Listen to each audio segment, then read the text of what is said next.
Good morning everyone. আজি গাহৰি মাংসই আনলো আৰু আধা কেজি। ইয়া পিয়াজ জলকীয়া কাটি ৰেডি কৰি থৈছো আৰু আদা ৰসুন পিচি গলি ৰেডি মাংস ৰেডি বনাবৰ কাৰণে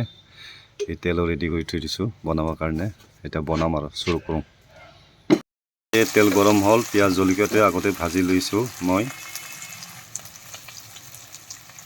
মাংস দিলো এটা মাংসটো ফ্ৰাই কৰোঁ। এতিয়া মাংস ভাজি আছো মই এতিয়া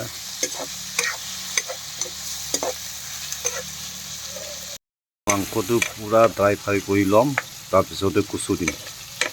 গাহৰি মাংসত অকণমান দি লৈছোঁ দি ল'লোঁ অলপমান এতিয়া হিলাই দিছোঁ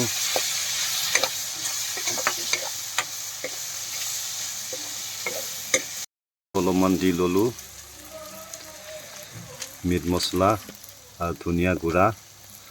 অলপ দি ল'লোঁ মাংসত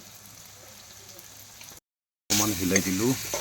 ভালকৈ ফ্ৰাই কৰি লওঁ মছলা পাতি দি দিলোঁ আৰু লগতে অলপ পানীও দিলোঁ মাংসত এতিয়া পুৰা সিজাম আৰু কচু আৰু গাহৰি মাংসই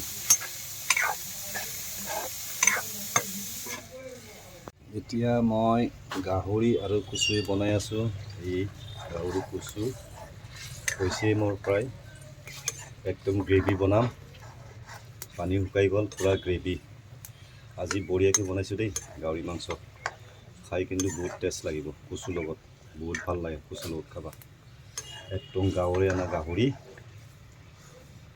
কাটা গাহৰি আমি পাই পেলাই লৈ আহিলোঁ গাহৰি মাংস হৈছে মোৰ বনোৱা